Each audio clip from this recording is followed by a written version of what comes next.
우리 이 시간 옆에 계신 분들께 이렇게 한번 인사하셨으면 좋겠습니다. 새해 신나게 먹으며 삽시다. 한 번 더 해보실까요? 새해 신나게 먹으며 삽시다. 네, 뭘 먹을까요? 저는 그 송구영신 예배를 끝나고 이제 1월 1일이 됐습니다. 그래서 이제 아침에 좀 잠을 또 푹 잤고요. 일어나서 뭘 먹을까? 냉장고를 열고, 물론 제가 요리한 것은 아닙니다만 김치볶음밥을 해 먹었습니다. 일명 냉장고 파먹기라고 하죠. 이것저것 섞어서 아주 맛있게 한 끼를 먹었습니다. 우리 새해 음식 가운데 한국인의 대표적인 새해 음식이 무엇이죠? 우리 유튜브 친구들도 아는 퀴즈입니다. 바로 떡국입니다. 아마 다음 주가 되면 아마 이것을 드실 겁니다. 아주 맛있게 해서 드실 예정이시죠?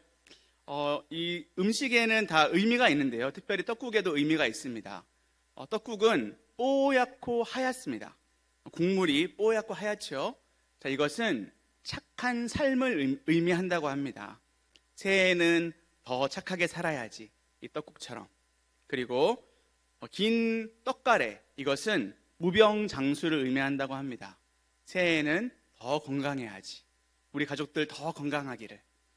그리고 떡국은 당연히 떡이 주인공이죠. 이 떡을 동전 모양으로, 엽전 모양으로 동그랗게, 요즘은 그런 모양은 아닙니다만 썰어서 먹습니다.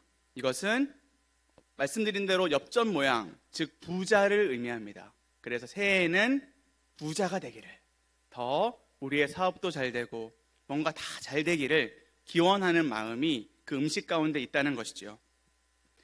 오늘 우리에게 진정 복이 되는, 진정 이렇게 복을 비는 음식과 같은 그 음식이 무엇일까요?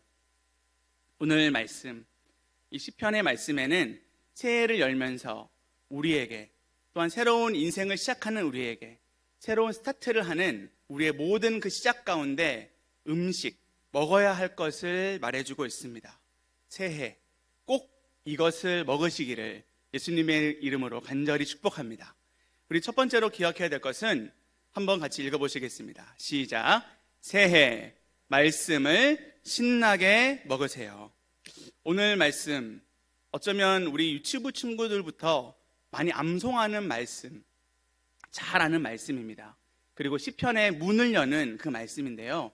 자, 시편의 문을 열 때 어떠한 단어로 시작하는지 한번 보시면 바로 1절 상반절에 복 있는 사람은, 복 있는 사람은으로 시작합니다.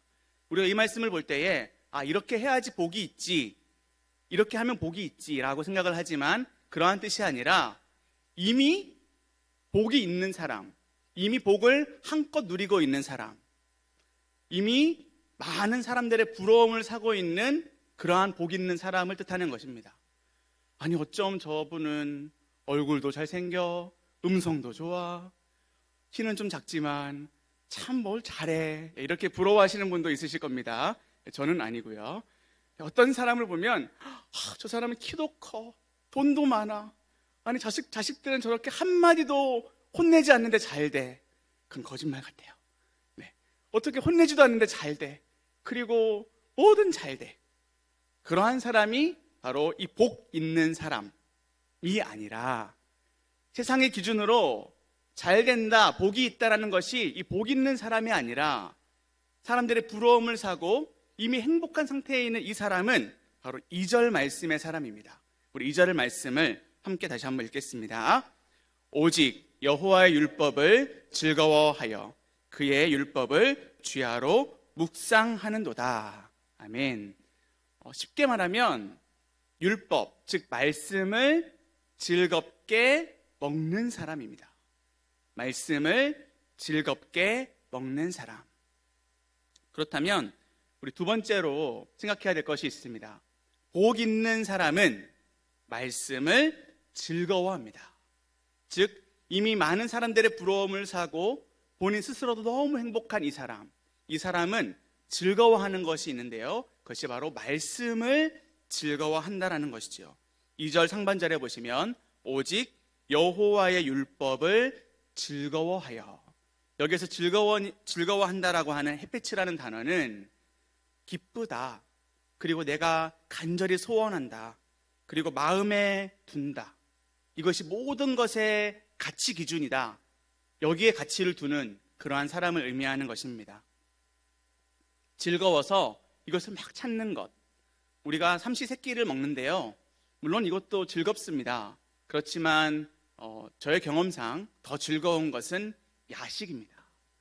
제가 지난주에 중고등부 아이들과 수련회를 했는데 물론 한 40명 이상 이제 교제하는 사람들이 같이 있었지만 컵라면을 한 100개 이상은 먹은 것 같아요.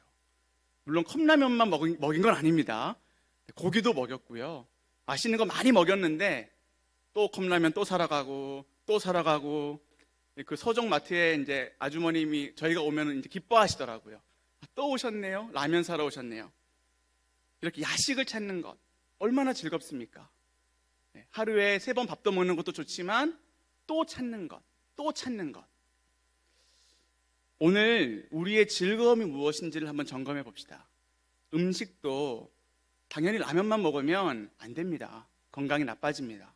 근데 우리는 어떠한 것을 재미있게, 즐겁게 찾고 있습니까? 그것이 바로 내 관심사이고요. 내가 시간을 들이는 그 어떠한 것입니다. 그런데 이것이 그저 그 시간을 그렇게 즐겁게 보내는 것에서 끝나는 것이 아닙니다. 그것을 먹음으로 인해, 그것을 즐김으로 인해 나의 인격이 형성이 되고요. 그것을 즐기는 주변의 사람들이 모여집니다. 고기를 좋아하는 사람들끼리 모이고, 게임을 좋아하는 사람들끼리 모이고, 누군가를 비난하기를 좋아하는 사람들, 그 비난을 좋아하는 사람들끼리 모입니다. 그리고 결국 그것에는 열매가 있습니다. 그 시간을 보내고 그 관심을 내가 많이 들였던, 즉 내가 많이 먹었던 것에는 반드시 그것으로 인한 열매가 있습니다. 사실 이것이 바로 시편 전체에 나오는 그 맥락이라고 볼 수가 있습니다. 무엇을 즐거워하느냐, 무엇에 우리는 관심을 두느냐, 무엇을 정말 마음을 다해서 즐기느냐. 이 말씀을 즐거워한다는 것을 어쩌면 이 자리에 모르시는 분은 없을 것입니다. 그런데 정말 진심으로 나 자신에게 물어봅시다. 말씀이 즐겁습니까? 오늘 이 설교는 빨리 끝날 예정입니다. 기쁘시죠? 말씀이 즐겁습니까? 내일도 성경 공부, 모레도 성경 공부. 정말 그것이 물론 힘듭니다. 그렇지만 진심으로 물어봅시다. 즐겁습니까? 말씀이 즐겁지 않으면 삶도 즐겁지 않습니다. 왜냐하면 이 말씀이 나의 삶을 움직이지 않기 때문에 죄가 그리고 허무함이 각종 문제들이 나의 삶을 지배하게 됩니다. 그래서 어떻게 하면 말씀이 즐거울 수 있을까요? 라는 기도를 오늘 하셔야 합니다. 어떻게 하면 이 시인처럼, 이 행복자처럼, 이미 사람들의 부러움을 사고 있는 이 행복한 복 있는 사람처럼 나도 그렇게 되고 싶습니다. 우리가 그렇게 기도할 때에 우리 아버지 하나님께서 은혜를 주실 줄로 믿습니다. 말씀이 즐거워지는 은혜, 이 말씀이 꿀같이 달콤한 은혜, 이 말씀이 너무 달아서 너무 맛있어서 또 찾고 또 찾을 수 있는 그 은혜를 오늘 이 시간 기도함으로 발견하시고 또 그 은혜를 구하시는 저와 여러분의 기도가 되기를 간절히 원합니다. 은혜로 맡겨보십시오. 우리의 죄를, 우리의 허무함을, 우리의 문제를 맡겨보십시오. 예수님께. 그러면 우리는 말씀을 붙들게 됩니다.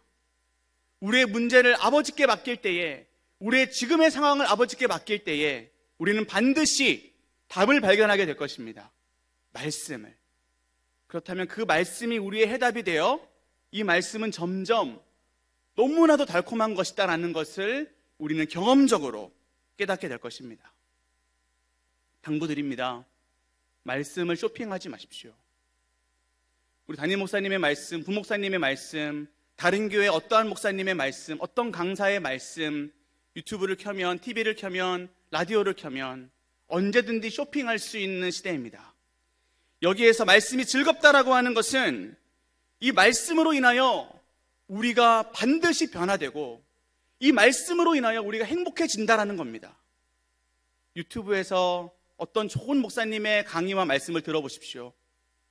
정말 삶이 행복해지는지, 정말 우리의 삶에 변화가 있는지, 정말 나의 삶의 죄가, 나의 삶의 허무함이, 나의 삶의 각종 문제가 해결이 되어지는지, 오늘 말씀이 즐거워지는 그 은혜, 예배 가운데 발견하시기를 간절히 기도합니다. 세 번째는, 복 있는 사람은 말씀을 즐거워하고요, 즐겁게 먹습니다. 즐겁게 먹습니다. 우리 2절 말씀을 다시 한번 함께 읽겠습니다. 오직 여호와의 율법을 즐거워하여 그의 율법을 주야로 묵상하는도다. 여기서 주야라고 하는 것은 합성어인데요, 밤낮이라는 뜻입니다. 이것은 밤낮 변함없이 지속적으로 묵상한다라고 하는 것은 하가라는 단어인데요, 이 하가라고 하는 단어는 중얼중얼 하는 겁니다. 마치 우리 창신교회 뒤편에 보시면 비둘기들이 많이 있습니다. 이 비둘기들이 구구구구구구구 하는 것처럼 중얼중얼 하는 겁니다. 그런데 이 중얼거림은 불교에 더 어울리는 것 같죠? 사실은 이게 기독교에 더 어울리는 것입니다. 중얼중얼 말씀을 계속해서 입으로 중얼대는 것, 속삭이는 것, 그리고 소리내어 읽는 것, 때로는 고함치는 것, 슬퍼하는 것, 신음하는 것, 마음속 깊이 새겨서 신중하게 담아두는 것. 이것은 저의 경험상은 마치 사랑하는 어떠한 사람을 바라보는 한 남자의, 한 여인의 모습과도 같습니다. 그 사람의 이름을 계속 되뇌입니다. 윤예석. 네, 그런 사람이 없었던 것 같습니다. 아무튼 네, 사랑하는 사람의 이름을 계속 되뇌입니다. 그리고 그 사람만 생각하면 마음이 설레입니다. 때로는 그에게 연락을 하기도 하고 그를 만나고 싶어서 달려가기도 하고, 하나님이 그 마음을 사로잡아서 그 마음을 설레게 합니다. 하나님의 말씀, 그 말씀 앞에 나의 모든 문제를 내어놓습니다. 사람 앞에 토로할 수 없는 것을 하나님 앞에 토로합니다. 슬퍼합니다. 신음합니다. 하나님 앞에. 하나님의 그 말씀을 중얼중얼대며, 하나님의 말씀을 때로는 마음에 새기려고 외우며, 하나님의 말씀을 잘 연구하며, 하나님의 말씀을 때로는 외치기도 합니다. 이것이 시편 전체에 나오는 시인들의 모습입니다. 그리고 이 모습이 저와 여러분의 모습이 되어지기를 간절히 원합니다. 저는 이것을 이렇게 표현하고 싶습니다. 말씀을 먹는 것이다. 말씀을 지속적으로 먹고, 밤낮으로 먹고, 변함없이 먹고. 어떠한 과정이 필요합니다. 먹으려면 이것이 얼마나 맛있는지 맛을 보아야 합니다. 신명기 30장 14절의 말씀입니다. 우리 함께 이 말씀을 한 목소리로 읽겠습니다. 오직 그 말씀이 내게 매우 가까워서 내 입에 있으며 내 마음에 있은즉 내가 이를 행할 수 있느니라. 아멘. 이 말씀이 가까이에 있습니까? 말씀, 하나님이라는 그분을 알기 위한 그것을 위해서 내가 정말 시간을 내고 있습니까? 말씀이 내 입술에 머물러 있습니까? 오늘 성경을 읽으셨습니까? 성경을 내 입으로 되뇌이셨습니까? 중얼대셨습니까? 이 말씀이 내 마음에 있습니까? 이 말씀을 기준으로 하여 선택을 하고 행동하고 계십니까? 오늘 신명기 30장 14절 말씀은 우리에게 그것을 질문하고 있습니다. 사실 우리 창신교회 5기둥이 바로 이 원리입니다. 가르치고, 기도하고, 빚어지고, 실천하고, 선포하는 것. 우리 창신의 모든 사역에는 이 가기비실선 5기둥과 또한 알체 누나가 우리 창신교회의 원리입니다. 바르게 알고, 바르게 들어서 정말 바르게 깨닫는 것, 그리고 그 깨달음을 가지고 체험하며 기도하며 더 많이 변화되며, 그리고 하나님이 얼마나 살아계시는지를 삶의 순간순간 누리며, 매 순간 그 말씀에 순종했을 때에 어떠한 결과가 있었는지, 매 순간 그 말씀대로 했더니 어떠한 일이 있었는지를 간증하며, 그렇게 나누는 것이 말씀 나눔 공동체, 우리 창신교회가 더 되어지는 2025년 되기를 간절히 원합니다. 그리고 우리의 가정도 그렇게 되기를 원합니다. 우리 자녀들에게 오늘 말씀 어땠어? 오늘 말씀 무엇을 들었어? 아빠는 엄마는 이렇게 이 말씀이 좋았어. 이 말씀 당신은 어땠어? 이 말씀 어머니는 어떠셨어요?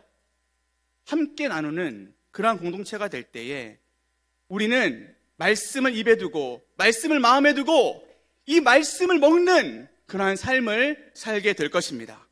그런데 이 과정이 즐겁습니다. 이 과정이 너무 신납니다. 이 과정에 하나님이 얼마나 기뻐하시고 나는 하나님으로 인해 얼마나 기쁜지를 체험할 수 있다. 저는 이것이 오늘 우리에게 간절히 은혜로 다가오고 체험되어지고 결단되어지기를 간절히 원합니다. 유대인들, 바리새인들, 율법을 등에 메어 정말 구원은 나의 능력으로 될 것이야. 내가 이렇게나 기도를 많이 했는데, 내가 이렇게나 예배를 많이 드렸는데, 내가 이렇게나 선행을 많이 했는데, 그러나 예수님은 그 짐을 다 내게 맡기라고 하셨습니다. 구원, 모든 은혜의 그것은 예수님께 달려있음을 말씀하십니다. 오늘 우리가 할 수 없습니다. 우리가 예수님께 다 맡기며 예수님 정말 말씀에 즐거움을 주세요라고 선포하며 기도할 때에 우리는 복 있는 자가 될 줄로 믿습니다. 우리 마지막 네 번째는 새해 죄를 먹지 마시기 원합니다. 우리 1절 말씀을 함께 읽겠습니다. 복 있는 사람은 악인들의 꾀를 따르지 아니하며 죄인들의 길에 서지 아니하며 오만한 자들의 자리에 앉지 아니하고. 시편에는 의인의 길, 악인의 길이 나누어져 있습니다. 그런데 이 악인 3종 세트가 여기 들어 있습니다. 악인, 죄인, 오만한 자. 물론 다 비슷한 동료의 사람들이지만 각각의 특징도 가지고 있습니다. 여기서 악인이라고 하는 것은 모든 죄인의 그러한 유형을 말하고 있습니다. 시편에 보시면 다양한 모습으로 나옵니다. 아무튼 이 악인은 말씀과는 정반대의 사람입니다. 죄인은 그야말로 죄의 모델입니다. 저 사람을 따라가면 죄를 짓는 것입니다. 예수님이 말씀의 모범이시라면 저 사람은 죄의 모델인 것입니다. 오만한 자, 이것은 좀 더 구체적인 것인데요, 입으로 떠버리는 것입니다. 이 사람이 입만 열었다 하면 분쟁이 일어납니다. 이 사람이 입만 열었다 하면 원망이 가득합니다. 이 사람이 입만 열었다 하면 은혜는 싹 사라집니다. 악인, 죄인, 오만한 자.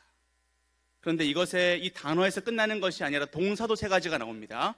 따른다, 서다, 앉다. 근데 여기에서 가장 중요한 단어는 따른다라는 단어인데요, 사실 이것은 걷다라는 단어입니다. 걷다. 걷는다, 이것은 악인이 그저 악인으로서의 정체성만 가지고 있는 것이 아니라 행동한다라는 겁니다. 근데 이 행동의 특징이 있습니다. 악인 역시 지속적이고 습관적이고 그리고 계속해서 업그레이드가 됩니다. 그런데 왜 이 말씀을 복 있는 자와 대조해서 바로 붙여 놓았을까요? 성경에서 묵상한다, 신나게 즐겁게 먹는 이 말씀을 먹는 것은 반드시 행위와 함께 합니다. 반드시 행함과 함께 갑니다. 즉 우리가 말씀을 연구하고 중얼거리고 배우고 예배의 자리에서 이렇게 예배를 드리는 것, 이것이 말씀을 즐겁게 먹는 것이 아닙니다. 말씀을 먹는다라고 하는 것은 우리는 죄인의 길에, 악인의 길에, 오만한 자의 자리에 앉지 않는 그러한 행함을 말하는 것입니다. 여호수아 1장 8절 말씀 우리 함께 한 목소리로 읽겠습니다. 이 율법책을 내 입에서 떠나지 말게 하며 주야로 그것을 묵상하여 그 안에 기록된 대로 다 지켜 행하라. 그래야면 내 길이 평탄하게 될 것이며 내가 형통하리라. 우리가 추구해야 할 평탄과 형통은 복 있는 자입니다. 말씀의 길을 따르는 자입니다. 그렇게 되려면 여기에서도 묵상이라는 단어, 하가라는 단어가 나옵니다. 묵상하고 또한 그것을 지켜 행해야 합니다. 요한복음 14장 21절의 말씀도 우리 다시 한번 마지막으로 함께 읽겠습니다. 나의 계명을 지키는 자라야 나를 사랑하는 자니 나를 사랑하는 자는 내 아버지께 사랑을 받을 것이요 나도 그를 사랑하여 그에게 나를 나타내리라. 아멘. 우리 말씀의 모델이신 예수님은 아버지의 말씀을 그대로 행하셨습니다. 우리 역시 그러기를 원합니다. 어떻게 그게 가능하다고 했죠? 말씀을 야식을 찾듯이 즐거워하는 우리가 될 때에, 그리고 그 말씀을 먹을 때에 우리는 더 예수님을 닮아가는 2025년이 될 것입니다. 물론 기독교가 아닙니다. 유대교입니다만 유대교에 있어서 새해 첫 음식이 있습니다. 물론 유대교의 새해는 우리나라 달력으로는 9월에서 10월쯤 됩니다. 7월 1일 나팔절이 바로 그들에게는 새해가 되는 것이죠. 근데 그 유대인들의 새해에 그들도 여러 가지 의식을 하는데 사과에다가 꿀을 찍어 먹기도 하고 여러 먹는 음식들이 있습니다. 근데 그들이 특별히 먹었던 음식이 있습니다. 그것이 바로 석류입니다. 석류 아시죠? 옛날에 이런 광고 카피가 있었습니다. 미녀는 석류를 좋아해.